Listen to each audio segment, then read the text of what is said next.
Eu cresci em uma casa comum no meio do nada, mas teve um momento em que andar por ela à noite virou um pesadelo. Oi, meu nome é Ariadne e no vídeo de hoje você vai ouvir 3 histórias sinistras. Então, antes de começar, já se inscreva no canal. E sem mais enrolação, vamos para a primeira história. Minha casa de infância era assombrada e ninguém acreditou em mim. Eu gostaria de começar isso com um pouco de contexto. Essa não era uma casa que existia há 100 anos, nem nada assim. A casa foi realmente contratada pelos meus pais quando nos mudamos para o meio oeste. Houve algum debate entre os vizinhos de que tinha sido um acampamento indígena na época, mas nunca tivemos provas.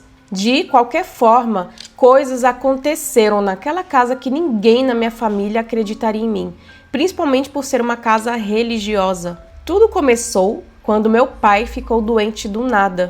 Um dia ele estava bem. No dia seguinte, ele começou a ficar irritado e, quero dizer, extremamente irritado. Meu pai não era um homem violento e durante toda a minha infância, ele nunca levantou a mão para mim. Mesmo quando a minha mãe começou a incentivar o uso de cinto para bater em mim e nos meus irmãos, ele me levava para o meu quarto e encenava. Quero dizer, ele batia na cama e eu tinha que fingir que estava gritando por estar sendo agredido. Era assim que ele evitava fazer qualquer coisa conosco. No entanto, um dia, quando eu tinha 12 anos, ele entrou no meu quarto furioso porque eu não tinha tirado o lixo. Eu estava ocupado trabalhando em um projeto e disse casualmente que cuidaria disso assim que pudesse salvar meu trabalho. A próxima coisa que eu sei, ele está me segurando pelo pescoço e me jogando na cama tentando me estrangular. Consegui me defender e barricadei a porta assim que ele saiu.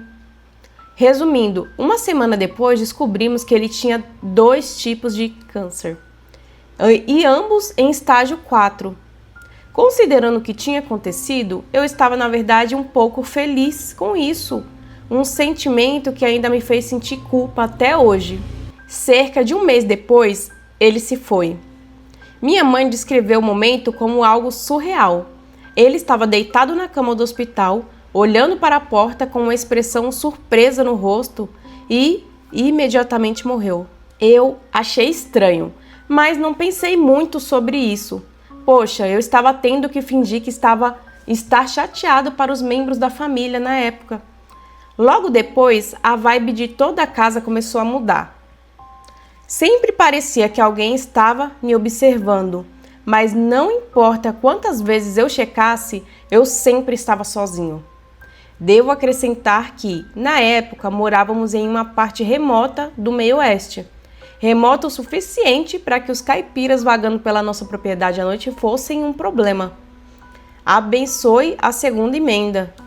Apesar de me sentir estranha, eu atribuí isso e segui meu dia. Então começou a ficar ainda pior. Comecei a sentir que se eu me virasse, algo estaria atrás de mim. E isso estava me deixando paranoico. Parei de sair do meu quarto à noite e começou a se tornar aterrorizante andar pela minha própria casa à noite. Eu até estocava lanches e água antes que o sol se pusesse em algum momento. Minha mãe culpou isso por eu estar assistindo filmes de terror, que eu gostaria de especificar eram horríveis. Filmes que meus amigos e eu divertíamos em assistir pelo Skype. Uma noite, no entanto, percebi que podia ver luz sob a minha porta. Quando eu olhei, a luz da cozinha estava acesa. De repente, me senti bem corajoso e até decidi, que se dane, vou fazer alguns nachos. Então, beleza, estou na cozinha, os nachos ficam prontos e eu tenho a pior ideia. Eu fico lá e digo em voz alta, se tem algo aqui, prove. E imediatamente ouvi algo cair na sala de estar. Nunca me movi tão rápido na minha vida como quando corri de volta para o meu quarto. Eu até travei a porta porque isso vai ajudar muito contra fantasmas. Nossa, que diferença vai fazer? Eu estava convencido naquele ponto que algo maligno estava na casa. E o que tornou tudo pior foi que ninguém mais acreditava em mim.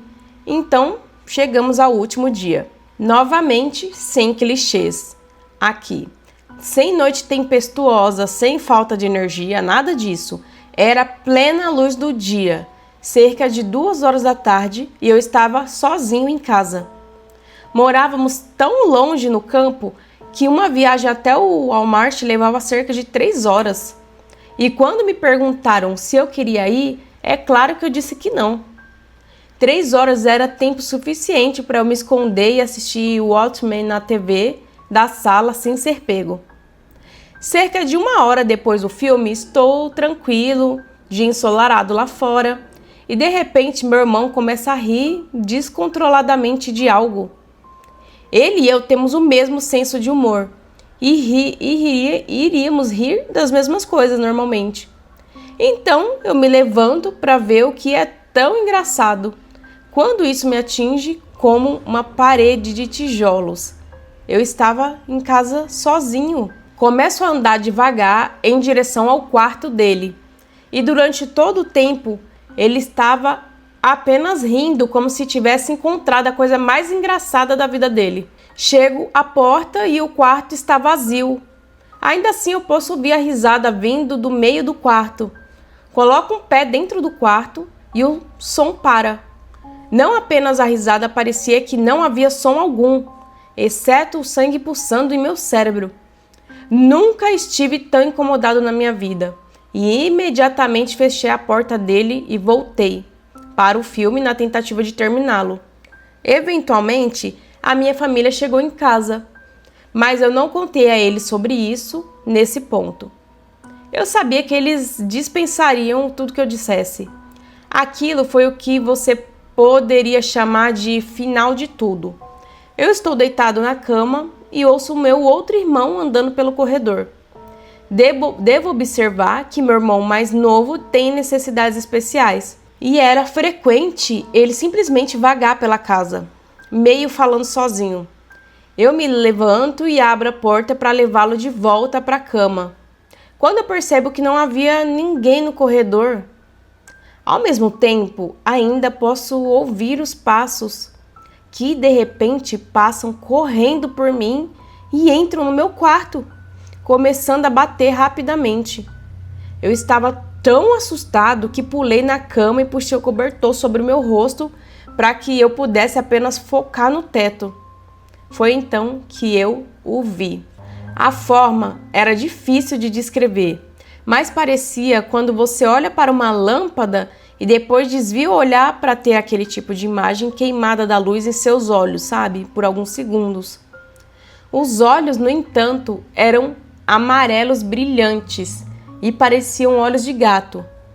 Os dentes pareciam milhares de palitos de dente tortos e indo para todos os lados. E estava apenas no teto sorrindo para mim. Assim que registrei o que estava acontecendo, aquilo me atacou e desapareceu. Luzes acesas, computador e música ligados. Dormir era oficialmente um conceito morto naquela noite. A partir daquele momento, nunca mais consegui dormir enquanto o sol estivesse baixo. Você pensaria que acabou agora, considerando que eu disse que era o final, mas ainda não terminamos. Comecei a jogar todas as noites para me manter acordado, eventualmente conhecendo alguns novos amigos e tendo noites aconchegantes de CSS e Minecraft com eles. Eu também tinha encontrado meu primeiro emprego de meio período. Até esse ponto, então as coisas estavam indo bem para mim. O único problema era que a casa tinha paredes de papel e minha mãe começou a reclamar constantemente que eu estava muito alto. Ela até reclamou em algum momento que meu teclado de membrana podia ser ouvido em toda a casa. E naquele momento parei de levá-la a sério. Um dia consegui fazer um turno duplo e após as 14 horas de trabalho estava tão exausto que desabei na minha cama com a roupa de trabalho, sapato e tudo. Depois de algumas horas fui acordado pelo meu celular vibrando. Irritante, claro, mas ainda assim decidi checar. Era uma mensagem de texto da minha mãe. Eu posso te ouvir rindo. Cala a boca e vai dormir. E assim encerra essa história sem muita continuidade, mas deu para entender que a mãe dele continuou ouvindo os barulhos que ele ouvia e ninguém acreditava na casa. Agora a mãe dele ouve as risadas, ouve os barulhos e fica achando que é o filho, quando ele realmente sabe que em nenhum momento está sendo ele. A casa continua sendo assombrada. O mistério da casa assombrada. Olá! Desde sempre, histórias de casa mal assombrada me intrigam, mas nunca imaginei que um dia teria a minha própria para contar. Eu ainda me lembro da primeira vez em que ouvi falar daquela casa abandonada. Eu estava voltando da escola, carregando a minha mochila rasgada e tentando evitar passar perto do terreno onde ela ficava. Diziam que ninguém entrava ali por muitos anos, porque a família que morava lá sumiu de repente, sem que nenhum vizinho percebesse. Alguns achavam que eles só tinham saído às pressas. Outros tinham certeza de que a casa escondia algum segredo terrível. O tempo passou, mas as histórias em torno daquele lugar só aumentaram. Muita gente jurava ter ouvido passos, sussurros e até uma voz rouca chamando quem se atrevesse a pisar na calçada em frente. Eu não fazia ideia se era verdade ou apenas conversa de vizinhança, mas todo mundo que passava por lá, meio apressado, sentia um arrepio difícil de explicar. Foi em uma noite de férias escolares, por volta das 10 horas da manhã, que meu amigo Jonas e eu estávamos batendo papo em frente à minha casa. Ele contou que um grupo de conhecidos havia lançado um desafio: entrar naquela casa e trazer alguma prova de que tinham estado lá dentro. Quem conseguisse seria respeitado no bairro, principalmente se chegasse até a sacada principal, que ficava do lado direito do andar de cima. Você não acha isso doentio? Perguntei, tentando disfarçar meu medo. Mas Jonas estava animado. Ele sempre foi competitivo e adorava testar os próprios limites. Para ele, aquilo era só mais uma maneira de mostrar coragem para todo mundo. Confia em mim? Respondeu ele, soltando uma risadinha meio nervosa. Vou entrar, dar uma olhada e sair rapidinho. Quem sabe até encontro algo de valor que deixaram lá. No dia seguinte, já tarde da noite, eu e mais 2 amigos seguimos com ele até o portão enferrujado. O mato alto chegava quase à altura da cintura e as janelas do térreo estavam bloqueadas por tábuas pregadas. Um cachorro abandonado, meio doente, vagava perto do muro, como se sentisse algum cheiro estranho que a gente não percebia. Jonas pulou o portão sem muita dificuldade. Nós ficamos do lado de fora, iluminando o caminho com as lanternas do celular. Alguns minutos se passaram sem que víssemos mais do que a silhueta dele lá longe, forçando a porta dos fundos. De repente, ouvi um barulho seco, como se algo estivesse sendo arrastado. Logo depois, a porta rangeu e Jonas sumiu na escuridão. A espera foi ficando insuportável. Minutos pareciam horas. Chegou a um ponto em que gritei o nome dele, mas não tive resposta. Uma das lanternas começou a falhar, o que só piorou meu desespero. Foi então que escutamos um grito fraco e abafado vindo de algum canto distante dentro da casa. Corremos para o portão, mas hesitamos na hora de entrar. A gente não queria ficar parado, mas o medo era forte demais. Quando finalmente criamos coragem para invadir o lugar e ajudá-lo, percebemos que a porta dos fundos estava entreaberta. Lá dentro, tudo estava revirado. Móveis quebrados, paredes manchadas de algo que eu não soube identificar. Chamamos pelo Jonas, mas nada. Os minutos seguintes foram os mais angustiantes da minha vida. A gente foi explorando os cômodos um a um, enquanto eu só pensava em dar meia volta e fugir. Mas alguma coisa me dizia que não podíamos deixar o Jonas para trás. Acabamos encontrando encolhido num canto do andar de cima, perto de uma janela suja de fuligem. Ele tremia como uma criança com medo. Os olhos estavam arregalados, mas sem foco. Quando me aproximei, vi que as roupas dele estavam sujas de terra e rasgadas em alguns pontos, como se estivesse se debatido ou se arrastado contra as paredes. Tentamos falar com ele, mas não saía nada coerente. Só repetia algo que parecia um lamento desesperado. Carregamos Jonas para fora. Mesmo sem ter visto nenhuma aparição ou fenômeno muito explícito, a sensação de que havia algo lá dentro era muito forte. Ele não recobrou a consciência naquela noite, nem nas semanas seguintes.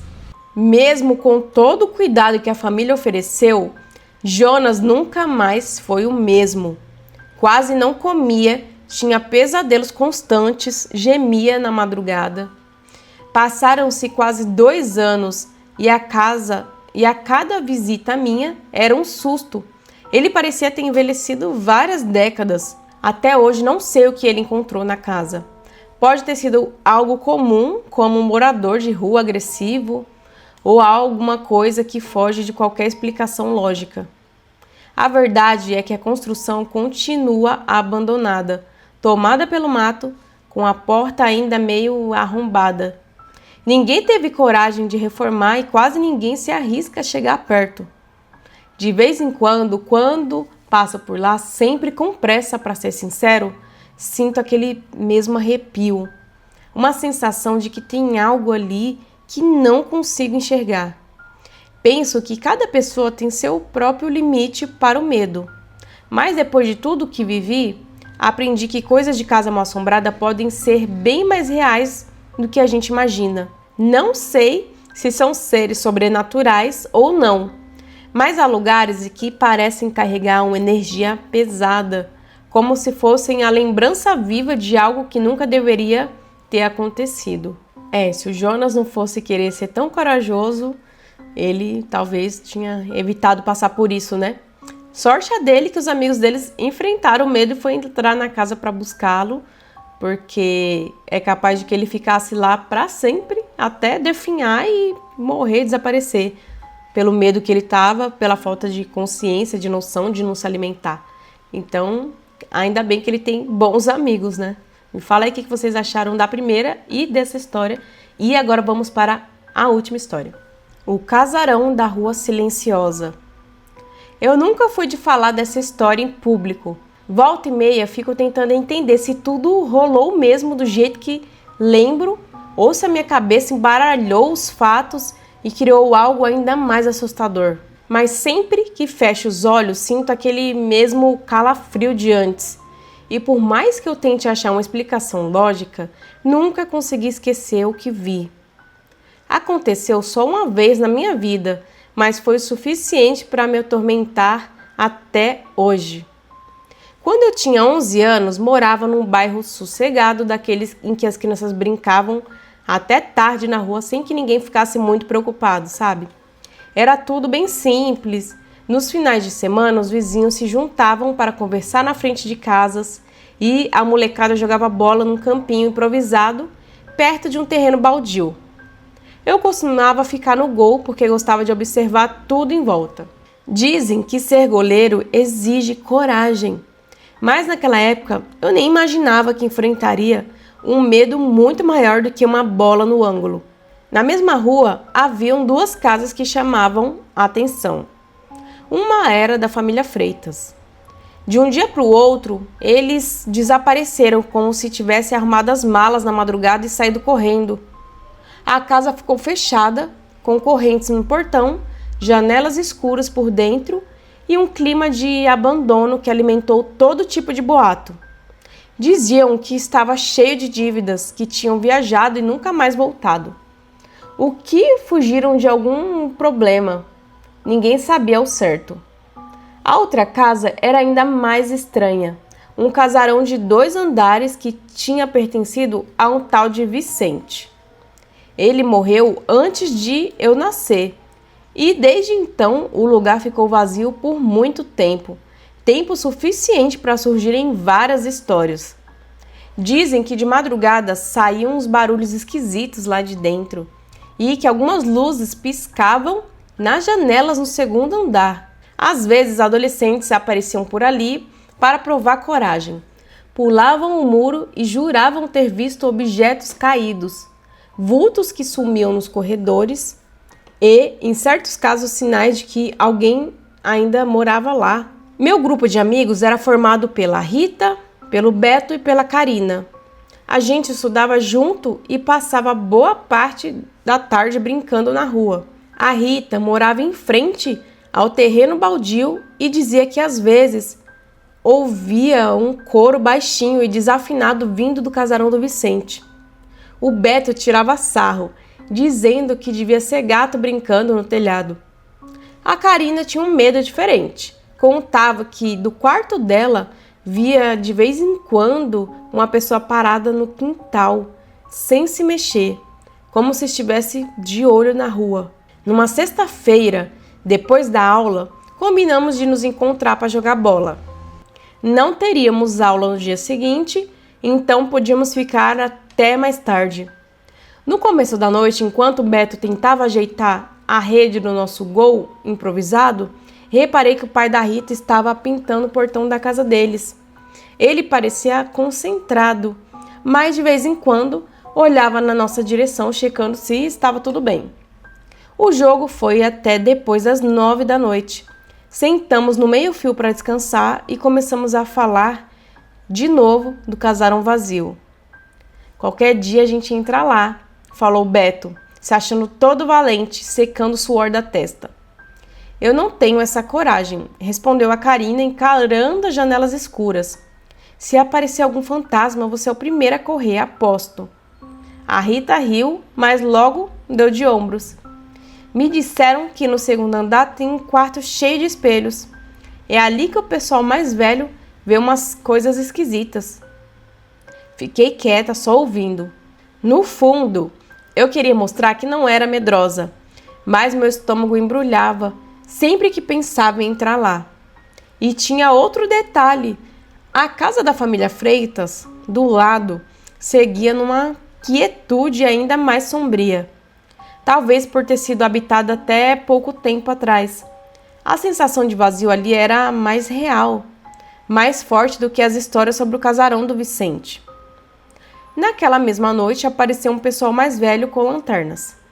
Deviam estar com vontade de invadir o casarão para outra aventura. Deram um alô rápido para a gente e pularam o muro sem pensar duas vezes. Uns minutos depois, saíram correndo, suados, sem querer contar o que tinham visto ou ouvido lá dentro. Será que hoje é o dia da gente entrar? Perguntou o Beto com a cara de decisão. Não sei, eu admiti. Não tô certa de que isso seja uma boa ideia. Se vocês não forem, eu vou sozinho. Ele insistiu, batendo no peito como se fosse um herói. A Rita e a Karina trocaram olhares meio receosos. Acabei falando a verdade. Se a gente entrar, eu só dou uma olhada rápida. Não subo no segundo andar nem a pau. Parece perigoso demais. Tá com medo do fantasma do Vicente? Caçoou o Beto, rindo baixinho. Meu Deus, cara, eles acabaram de ver o grupo correndo de lá e eles querem entrar lá. Ah, beleza. Fiquei um pouco incomodada, mas preferi deixar quieto. Por mais que eu quisesse bancar corajosa, algo dentro de mim avisava para não brincar com o desconhecido daquele jeito. Mesmo assim, o grupo decidiu que iríamos. Depois que a rua ficasse mais vazia, para não atrair a atenção dos adultos. Lá pelas 10 da noite, quando o pai da Rita já guardava as tintas, nós nos reunimos ao lado do portão do casarão. Tinha um pedaço solto de madeira nos fundos, onde dava para uma criança se espremer. A Karina, que era a mais magra, foi primeiro. Depois fui eu, a Rita e por último o Beto. Lá dentro, a escuridão era mais pesada do que na rua. Precisamos usar a lanterninha do celular do Beto, que já estava nas últimas. Isso para enxergar alguma coisa. O ar tinha cheiro de mofo com terra úmida. As paredes manchadas de infiltração pareciam um corredor, mesmo na sala principal. Andávamos devagar, falando baixo para não assustar uns aos outros. Ouvimos barulhos no teto, deviam ser ratos ou morcegos. Mesmo assim, cada estalo parecia um tiro. Passamos por um corredor cheirando a madeira podre e, por fim, paramos diante de uma escada estreita. A lanterna iluminava só até a metade dos degraus. É aqui que o pessoal dizem que acontecem as coisas, sussurrou Beto empolgado. Eu não falei nada, as minhas mãos suavam tanto que eu precisei secá-las na camisa. Olhei para a Rita e para a Karina, tentando buscar coragem, mas dava para ver na cara delas que o receio era grande. A gente sobe para o segundo andar? Perguntou a Rita, quase sem voz. O Beto fez que sim, decidido. Vou sozinho, se eu achar alguma coisa aviso vocês. Ele pisou no primeiro degrau. O rangido que saiu fez meu alerta interno acender mais ainda. Foi então que eu vi uma luz fraquinha no final do corredor, como se passasse um clarão rápido. Eu virei a cabeça na mesma hora. Vocês também viram? Cochichei apontando para o fundo. A Karina segurou o braço da Rita assustada. Vi sim, parecia um brilhozinho, mas sumiu. Enquanto o Beto subia, fui meio sem pensar naquela direção escura. A cada passo, o cheiro de mofo ficava mais forte. O teto ali era mais baixo e eu precisei me abaixar. Ao chegar numa porta semi-aberta, senti um arrepio na nuca. Pensei em voltar, mas a curiosidade falou mais alto. Lá dentro tudo parecia revirado, como se alguém tivesse mexido em armários e gavetas. Pela janela quebrada dava para ver a casa dos Freitas. A luz fraca da lua batia em uma parte daquela construção, criando um cenário ainda mais esquisito. Foi então que por um instante achei ter visto alguma coisa se mexendo do outro lado, dentro da casa dos Freitas. Fiquei paralisada, quase sem respirar. Tá tudo bem aí embaixo? Gritou o Beto lá de cima, a voz ecoando. Antes que eu respondesse, a forma da casa ao lado sumiu. Tentei me convencer de que podia ser só um reflexo ou imaginação. Mesmo assim, meu coração disparou. Voltei para o corredor onde estava a Rita e a Karina, pensando se eu tinha visto mesmo a sombra humana ali. É melhor a gente ir embora, sugeri. Não tô curtindo ficar aqui. Também acho, a Karina concordou. Parece que o ar tá pesado. Cadê o Beto? De repente, ouvimos um grito abafado vindo de cima. Corremos até a escada, mas o Beto já descia de 2 em 2 degraus, quase caindo. Estava branco, suando, agarrando no celular como se fosse a última salvação. Vamos sair daqui, ele disse com a voz tremendo. Ninguém perguntou nada, só corremos pelo corredor e pulamos para fora do casarão.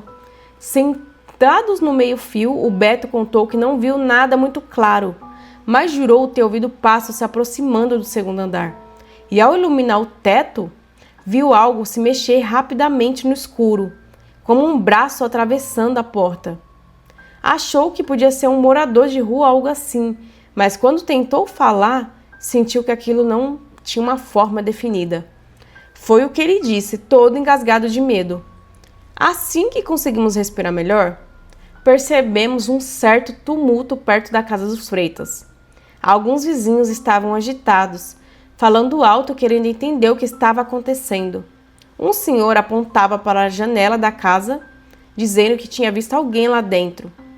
Na mesma hora, um grupo decidiu investigar, arrombaram o portão, quebraram a corrente e entraram. Eu, a Rita, a Karina e o Beto fomos atrás, ainda tomados pelo susto, mas curiosos. Quando a porta da casa dos Freitas se abriu, saiu um cheiro terrível, mostrando que algo muito errado tinha acontecido ali. Não demorou para descobrirem o motivo.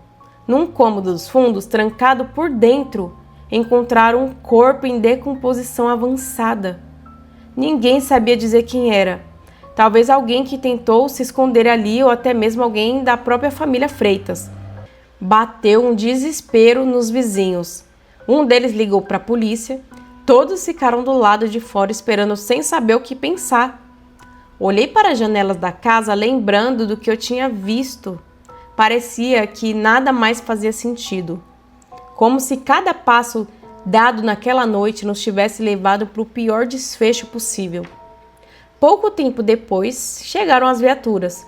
Pediram para a gente voltar para casa e no dia seguinte começaram as fofocas sobre quem seria o falecido e acabou ali. Muita gente voltou a comentar sobre o casarão do Vicente, mas a tragédia de verdade aconteceu onde ninguém esperava. Eu, pessoalmente, nunca mais quis explorar lugar nenhum vazio. A lembrança daquele cheiro insuportável e do medo que senti ao enxergar um vulto na janela é mais do que suficiente para mim. Às vezes me perguntam se acredito em assombração ou se acho que as pessoas só veem o que querem ver. A minha resposta é sempre a mesma. Prefiro não duvidar de nada. Tem coisas que acontecem e que, mesmo quando tudo parece comum, a gente não consegue explicar. O que eu sei é que naquela noite eu vi algo que mudou meu jeito de encarar o desconhecido. E para mim isso já basta para eu ficar na minha. Só puxando aqui um adendo para o começo que eles falam, né? Da época que a gente podia brincar na rua, os pais pegavam as cadeiras, colocavam nas calçadas, ficava todo mundo sentado ali conversando, fofocando, tomando um refrigerante e as crianças brincavam na rua, se divertiam. Ai, que época boa, né, gente? Que saudade desse tempo. E hoje em dia praticamente não se vê, na verdade não existe mais isso, né? E casas assombradas assim é uma loucura, né? Porque sempre tem. Ou você vai acabar morando de aluguel ou comprar uma casa, ou é aquela casa que ninguém quer pisar, não quer saber, sabe que teve alguma coisa estranha ali. Sempre vai ter uma cidade, um bairro que tem uma casa assim para contar história. Vocês conhecem alguma? Já viveu, já passou por alguma situação parecida? Comenta e conta aqui que eu quero saber, hein?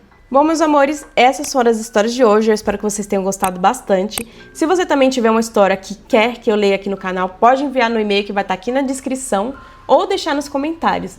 E eu espero que vocês tenham gostado bastante dos relatos, tá? A gente se vê no próximo vídeo. Um grande beijão e tchauzinho!